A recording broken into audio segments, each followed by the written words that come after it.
Assalamualaikum warahmatullahi wabarakatuh. Selamat pagi, siang, sore, malam. Perkenalkan, nama saya Erdian Muhammad Andi Gifari dengan NRP 501723083 dari kelas Vulkanologika. Di sini saya akan menjelaskan ulang tentang chapter 2 yang membahas magma dari buku yang berjudul Publikasi Khusus Geologi Gunung Api Purba oleh Sutikno Bronto. Di sini chapter 2 itu ada 5 subbab yang akan saya jelaskan ulang.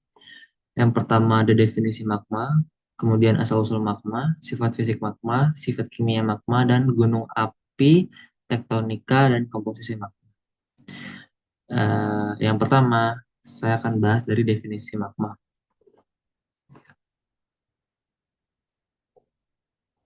Nah, eh, definisi magma menurut McDonald tahun 1972 eh, menyatakan bahwa magma merupakan batuan kental pijar yang masih berada di dalam bumi atau yang sudah dilontarkan ke permukaan bumi. Kemudian yang kedua itu menurut William dan McBurney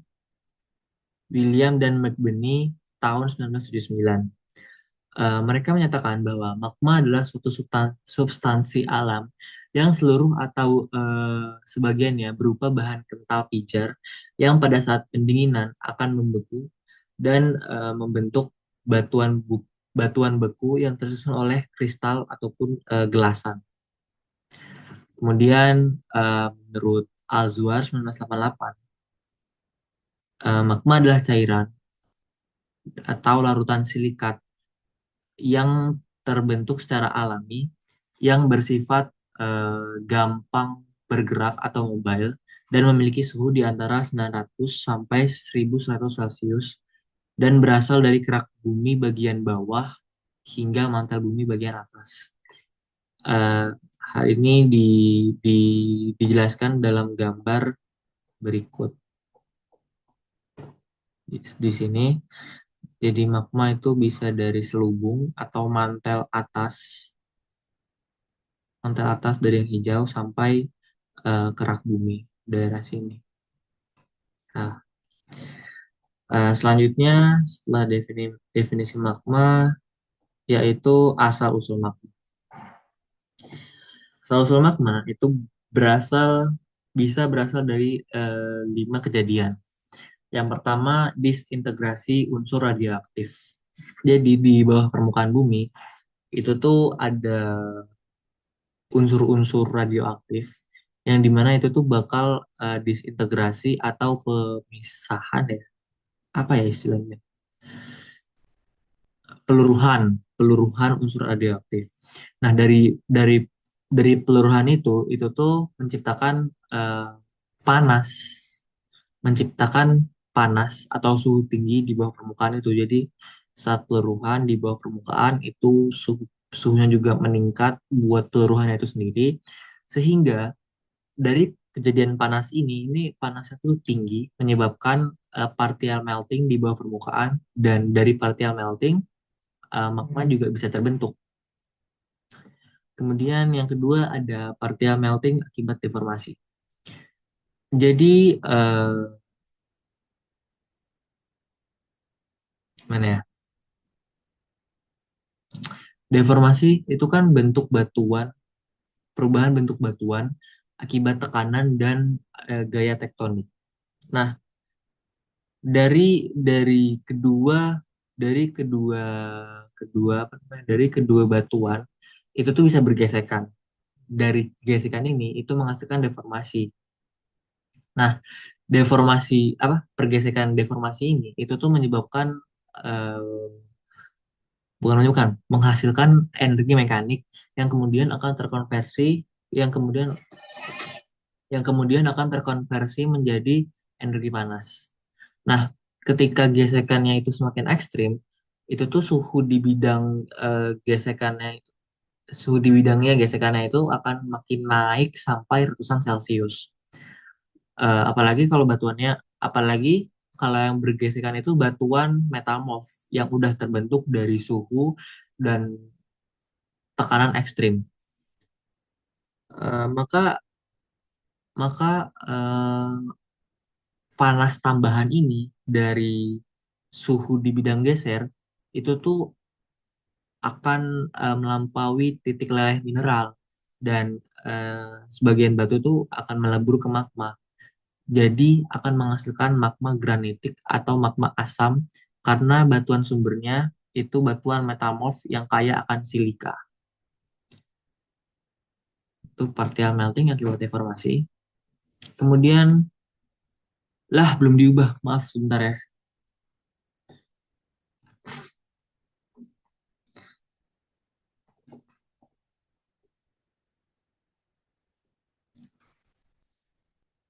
Akibat subduksi,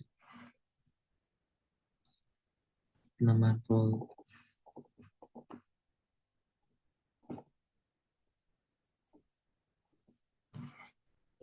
penambahan volatile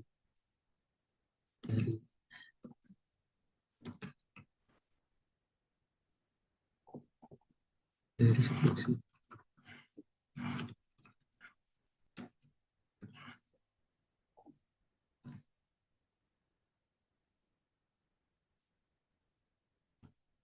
Oh, bentar ya, buat harus koneksi.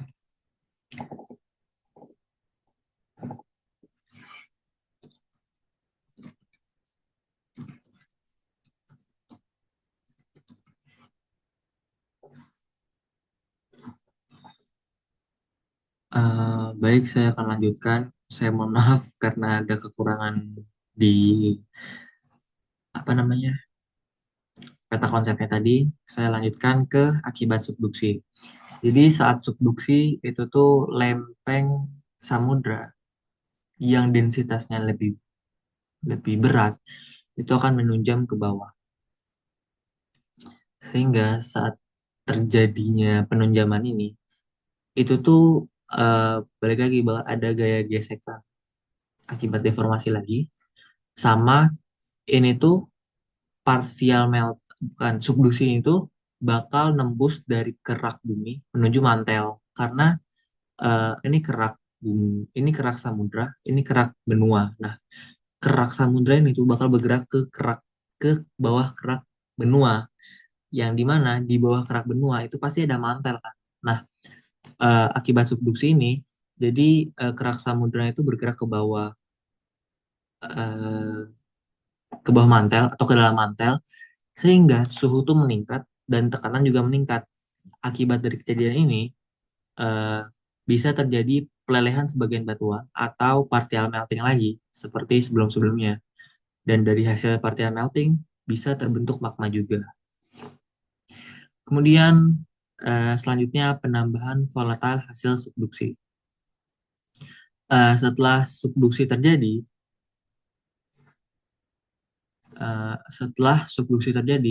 itu tuh dari kan kerak samudra nih. Nah, kerak samudra tuh pasti ada kayak menyimpan air, karbon dioksida, terus fluorin sama klorin ya. Dari zat-zat dari lempeng samudra ini itu tuh bakal ada kayak kenaikan zat-zat tersebut atau namanya zat-zat volatile eh, naik kemudian apa namanya? Kemudian membuat titik leleh batuan di atas mantel itu tuh jadi menurun titik lelehnya. Jadi gampang untuk partial melting. Jadi kayak batuan di sekitar maksudnya gimana ya? Kan mantel nih, ini mantel, ini kerak benua, ini kerak samudranya kan. Nah, di di sekitar mantel itu kan titik lelehnya tuh awalnya kuat banget nih. Tapi karena ada volatile, jadi volatil, karena ada volatil, jadinya tuh titik lelehnya tuh turun. Jadi kayak dari yang bisa meleleh cuma di suhu 1500 tiba-tiba turun karena ada penambahan volatile, karena ada volatile yang mengacaukan atom-atomnya sehingga titik lelehnya turun menjadi 800, 700 ya. Itu misalkan doang, tapi begitu apa namanya? Anggapannya. Kemudian habis dari penambahan volatile hasil subduksi, itu mantel naik akibat arus konveksi. Jadi kan bumi, sorry, cuma cerita gerakin. Oh ini, ini kan bumi bentuknya kayak gini kan. Nah, mantel tuh selubung, selubung oranye mantel luar, kuning mantel dalam. Kemudian di bawah mantel itu tuh ada arus konveksi kan.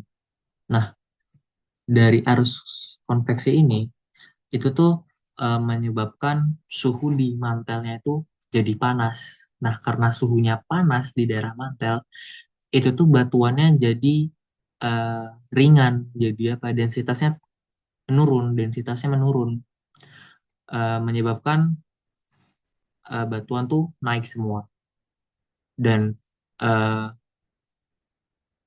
naik semua dan ketika naik semua itu kan tekanannya turun ya, tekanannya turun signifikan ya, bisa dibilang signifikan, tapi eh,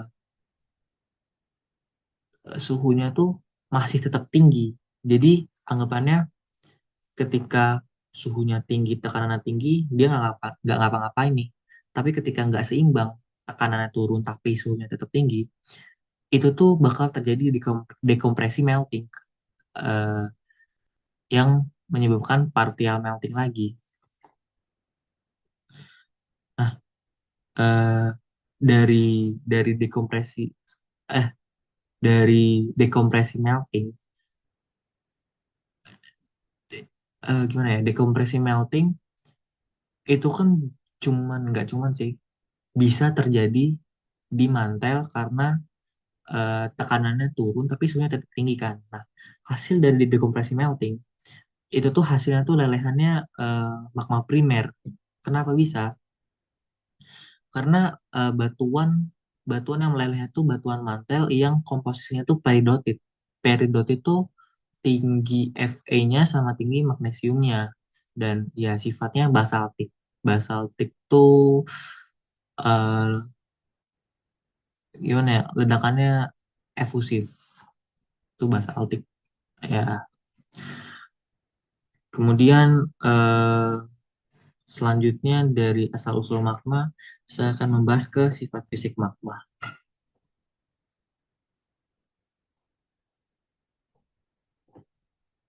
Itu belum rapi lagi. Sebentar ya. Sebentar.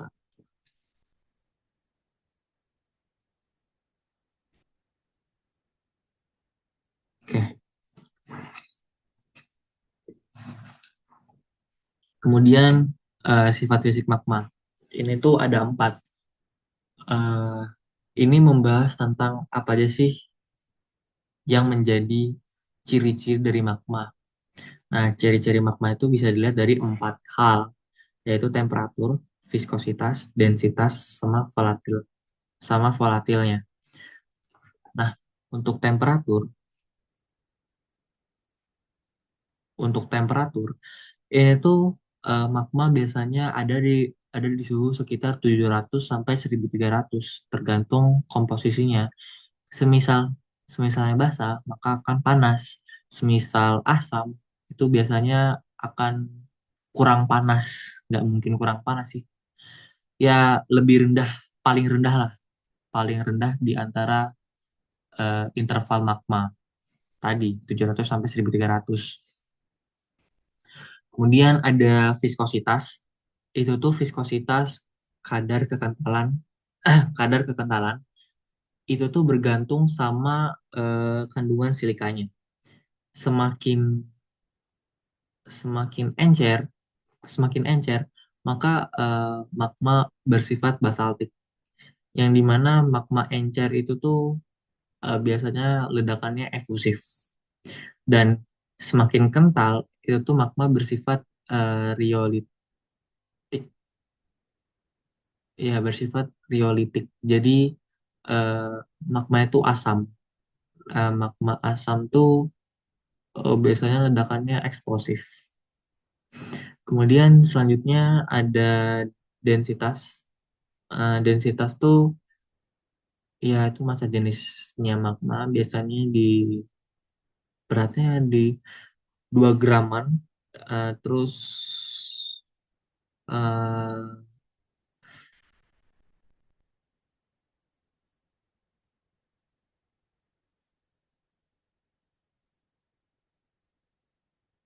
magma magma basah tuh biasanya lebih padat daripada magma asam.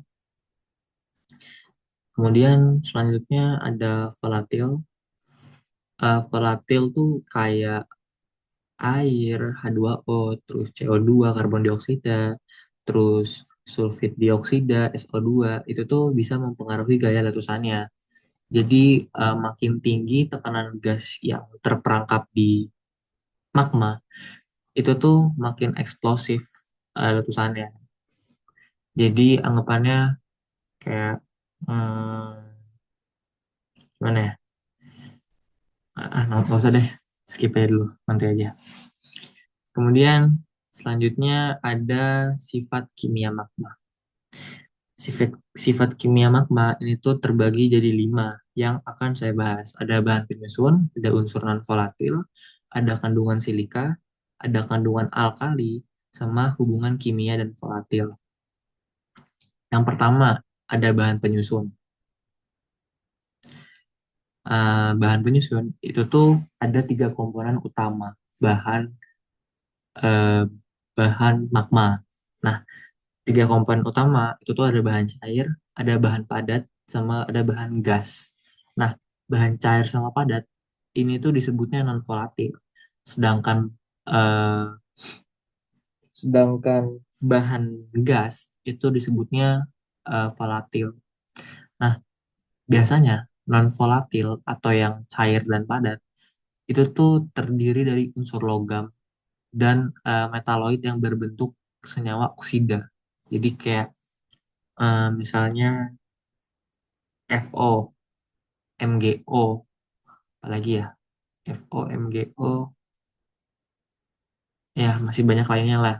Nah, magma, bukan magma, volatil, non volatil itu tuh biasanya sangat terlarut di dalam magma dan berpengaruh ke gaya letusannya karena berpengaruh ke tekanan hubungannya. Kemudian yang kedua ada unsur non volatil. Nah, unsur non volatil itu tuh terbagi menjadi 3.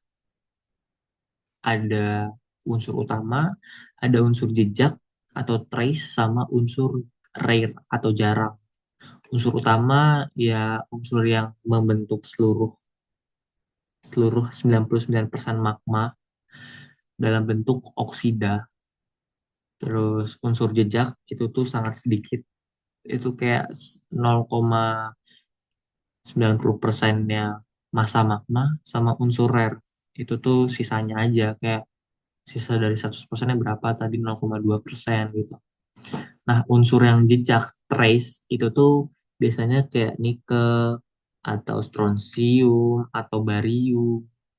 Dan kalau unsur rare itu tuh kayak europium sama samarium. Nah, kemudian yang ketiga ini tuh kandungan silika. Nah, kandungan silika itu tuh mempengaruhi sifat fisik magma yang kayak tadi, kayak apa namanya, volatil, bukan volatil, viskositas, sama sama temperatur. Ya, kandungan silika itu tuh di bawah 53% itu tuh disebutnya magma basah atau basaltik. Nah, magma basaltik itu tuh kurang dari 53% sifatnya encer, panas dan padat. Ini tuh bener-bener magma yang apa ya, yang ya udah ngalir aja gitu, ngalir tapi panas dan padat gitu. Itu tuh biasanya bahan, bukan bahan, biasanya menghasilkan letusan gunung yang efusif, yang ya udah yang cair aja gitu, kayak mengalir pelan-pelan aja karena ya dia silikanya kurang, jadi nggak nggak gerasak gerusuk lah anggapannya gitu. Nah, kemudian ada magma menengah.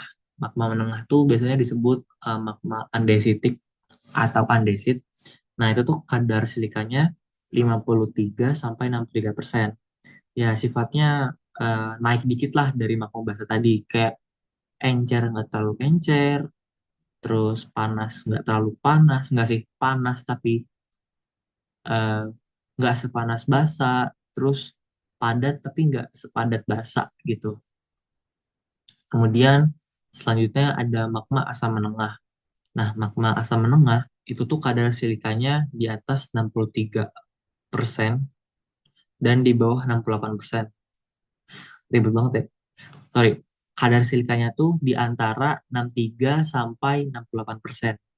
Nah, sifatnya tuh kayak udah mulai kental dan magmanya tuh udah lebih lebih dingin daripada magma basa dan lebih dingin daripada magma menengah.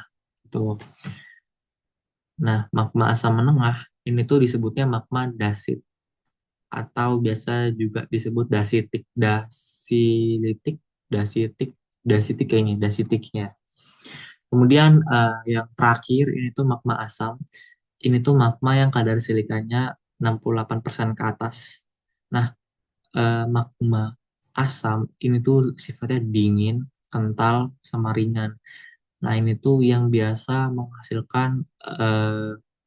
biasa menghasilkan letusan yang eksplosif.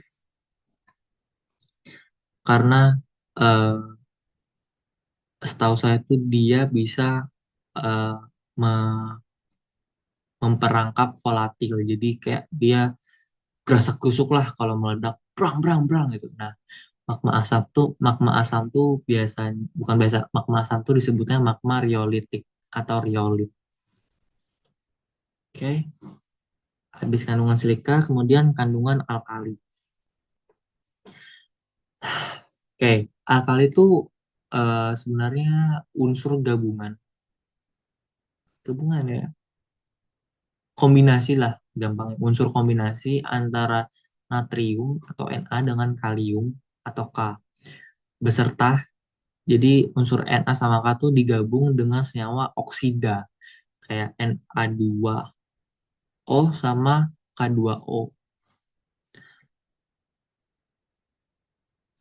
Nah, eh, kandungan alkali itu kenapa dibahas sih? Nah, kandungan alkali itu dibahas karena itu tuh kayak sama pentingnya sama kandungan silika. Ini tuh bisa menggambarkan tingkat diferensiasi magma, menentukan jenis batuan beku, dan menentukan gaya letusannya serta menentukan tipe magmanya. Nah, tipe magmanya tuh di sini ada empat. Ada alkaline series, ada high K calc alkaline series, ada calc alkaline series, sama ada tholeiitic tol, tol, tholeiitic series. Oke. Eh, di low K ini tuh kaliumnya rendah banget nih. Kaliumnya rendah banget. Nggak rendah banget sih, ini udah mulai meninggi. Eh, di sini tuh kaliumnya rendah banget, tapi dia tetap riolit, jadi tetap asam, maaf, tetap asam. Tapi ya asam rendah, jadi kayak bisa dibilang asam menengah lah, ini asam menengah. Nah, terus yang alkaline series ini tuh eh, udah riolit nih di ujung. Di ujung udah riolit, di sini udah dasit, di sini andesit, di sini basalt.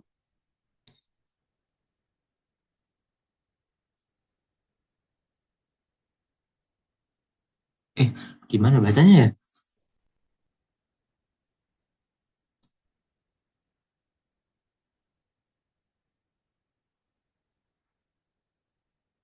Oh, pokoknya ini tuh maaf saya tadi saya so tahu doang. Pokoknya ini tuh yang hijau itu Toleitic series, di mana ketika ketika apa namanya, silikanya di antara 50 sampai 55 dan kandungan kaliumnya nggak sampai 0,5, ini tuh masih low K basal. Terus selanjutnya basal, akan basal, terus ini yang paling bas enggak, ini bukan paling basal, ini Eh, ini apa nggak tahu aku. Sorry, ini nggak, saya nggak tahu. Nah ini tuh pokoknya alkalin series itu yang paling asam, nggak peduli silikanya rendah apa gimana, tapi tetap ini yang paling alkali, jadi kayak tetap eh, apa namanya ya, asam kegolongnya ya. Nah kemudian nah kemudian ini low K basaltic andesit, ini basaltic andesit, ini high K basaltic andesit. Jadi sebenarnya ini ngurut aja, ini basalt andesit, basalt dasit andesit, kebalik ya, basalt andesit dasit, basalt basalt ande ya salah, kebalik, basalt terus ini basaltic andesit, basalt terus ini andesit, terus ini dasit, terus ini hidrol. Ini sebenarnya sama kayak kandungan silika, tapi ada gabungan kaliumnya. Nah, eh, nah kalium ini tuh eh, menunjukkan, sebenarnya kalium ini itu menunjukkan tingkat defri eh, tingkat kemungkinan bahwa magmanya itu udah mengalami diferensiasi, dan sejauh mana magmanya itu udah berubah dari magma asalnya di mantel bumi. Ya, ini sebenarnya yang dilihat itu cuma kaliumnya, yang menjadikan sebagai kayak titik patokan diferensiasinya itu udah sejauh mana, dan silikanya itu ya buat menentukan ini tuh sifatnya tuh magmanya gimana sih kalau misalnya digabung dengan kalium yang tingkat diferensiasinya udah gini gitu. Ya, kayak gitulah kurang lebih. Kemudian selanjutnya itu ada hubungan kimia dan volatil. Volatile. Ya. Nah, ini dijelasin di eh, hubungan kimia dan volatil bahwa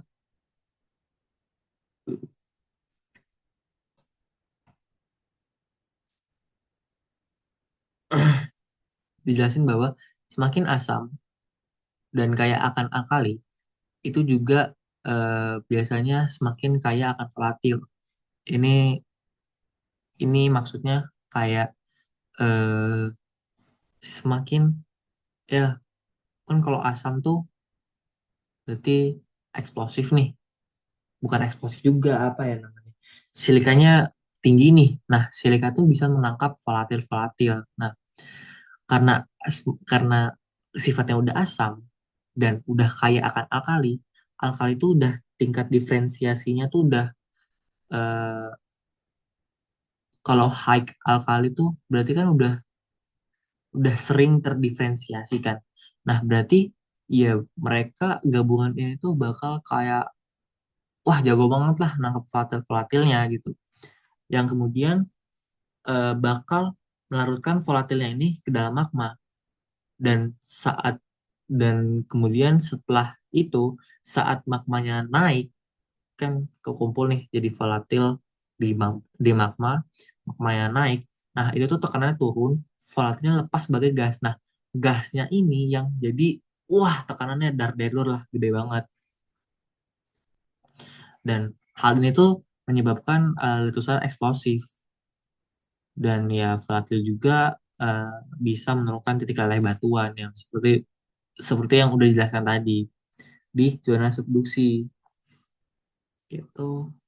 Terus ini ada apa namanya? Ini ada klasifikasi magma atau batuan beku berdasarkan presentasi silika dan total alkali. Ya, ini masih terlalu awam buat saya, jadi belum bisa saya bantu jelaskan.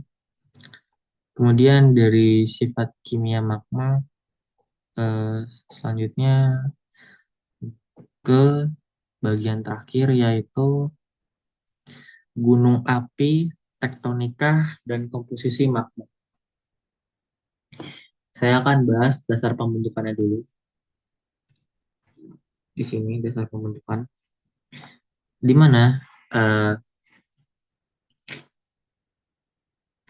sebaran gunung api itu tuh dikontrol sama gaya tektonik lempeng. Nah, gunung api itu tuh bisa muncul di zona pertemuan lempeng. kayak divergen, terus konvergen, sama hotspot. Nah, gunung api itu tuh bisa terbentuk di tiga wilayah atau tiga zona anggapannya. Yang pertama itu pemekaran kerak bumi. Jadi saat lempeng bergerak divergen, itu kan gini nih. Nah, tengahnya tuh retak kan, jadi kayak kosong gitu anggapannya. Nah, karena retak atau berkurang, itu tuh mantel bakal kayak meleleh dan dan magma tuh bakal keluar dari situ. Jadi kayak ini magma keluar. Set, terus kayak bla bla bla gitu lah. Di tengah-tengah tuh bakal ada gundukan. Nah, yang pemekaran kerak bumi ini tuh disebutnya MOR atau Mid Oceanic Ridge. Sorry. Kemudian penipisan kerak bumi. Ini yang kedua. Zona kedua penipisan kerak bumi. Nah, eh, gimana ya jelasinnya?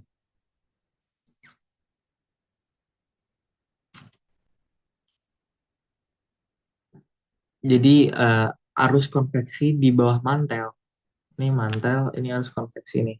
Nah, arus konveksinya ini tuh bisa menyebabkan batuan mantel ini tuh melunak. Nggak melunak juga sih. Ya, melunak, melunak, meleleh lah partial melting lagi. Nah, karena partial melting, jadi mantel tuh ketebalannya berkurang. Karena ketebalannya berkurang, ya magma naik lagi tuh ke permukaan tuh. Kenapa magma naik? Ya buat membentuk mantel baru. Jadi kayak regenerasi anggapannya. Kemudian yang ketiga itu tuh subduksi kerak samudra. Jadi saat samudra subduksi itu kan samudra yang densitasnya lebih, kerak samudra yang densitasnya lebih ring, lebih kerak samudra yang densitasnya lebih lebih berat itu tuh bakal menunjam ke kerak samudra salah, sorry. Jadi di subduksi kerak samudra itu tuh ketika kerak samudra menunjam ke bawah kerak benua itu tuh bisa menghasilkan busur vulkanik. Itu zona subduksi kerak samudra. Kemudian ini jenis dan sifat gunung api berdasarkan pembentukannya. Ini ada gambarnya nggak ya di sini?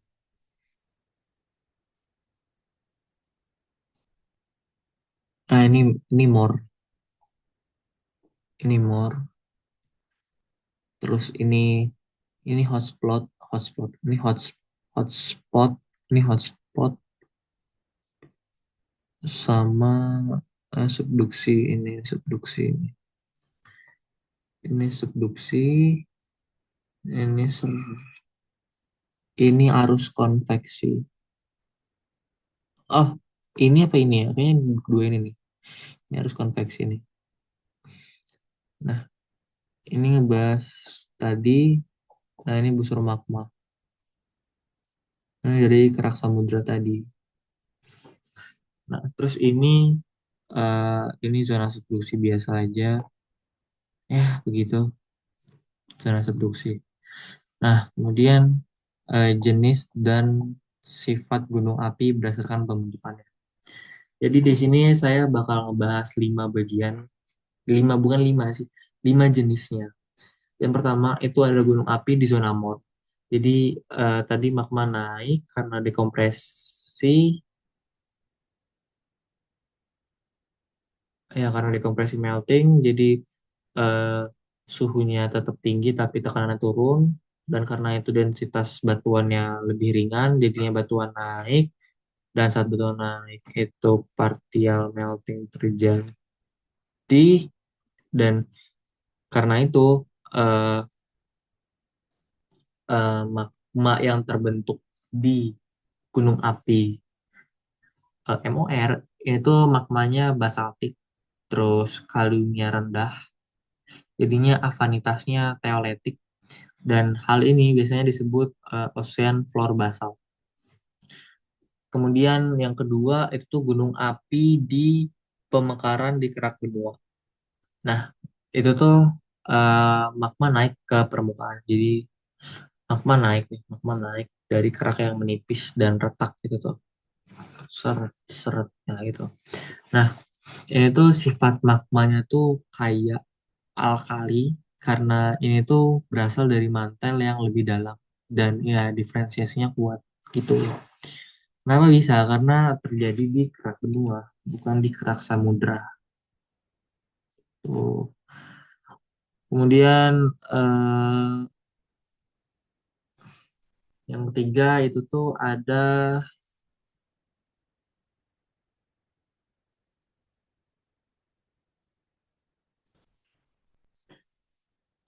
yang ketiga itu ada Pulau Gunung Api Lautan. Ini tuh masuknya hotspot oceanic volcano. Nah, ini tuh terjadi di titik panas tadi di hotspot. Nah, ini tuh naik lewat mantel plume. Jadi lewat mana ya? Kok nggak ada mantel plume di sini? Pokoknya ada plume gitu, super plume nyambung ke mantel itu naik seret gitu. Ya,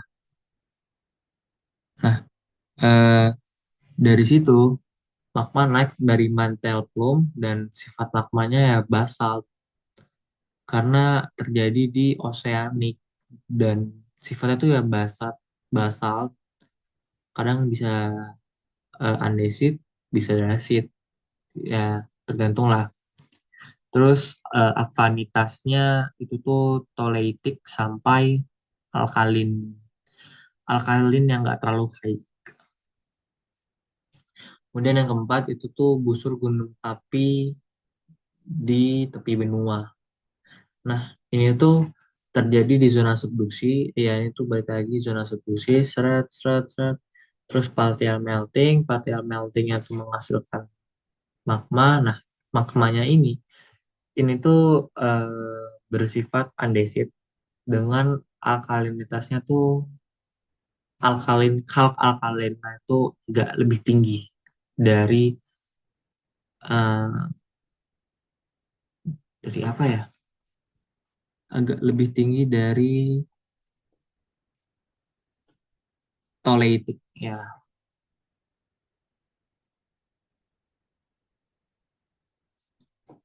Nah, kemudian yang terakhir itu tuh ada gunung api di boundary kerak samudra. Jadi ini kerak samudra. Ini kerak samudra, mereka obduksi yang lebih berat jatuh ke bawahnya yang lebih ringan. Nah, sama lagi tuh dari kejadian ini itu tuh eh, menghasilkan obduksi, menghasilkan obduksi. Sifatnya apa nih?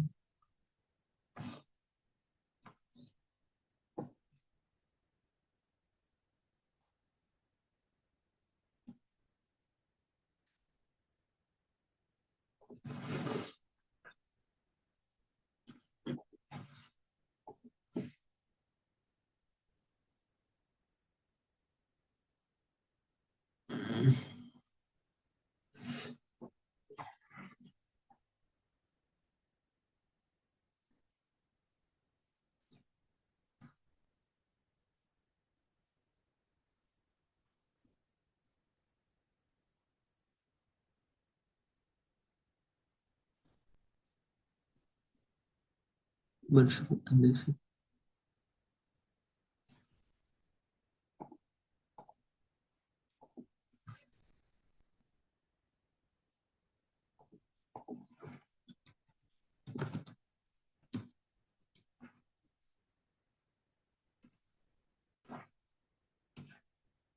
Magmanya bersifat andesitik sampai dasit kalau nggak salah. Terus eh, selanjutnya udah nggak ada. Ya itu merupakan terakhir dari saya. Apalagi yang perlu dibahas ya? Hmm, Kayaknya sudah cukup panjang. Mohon maaf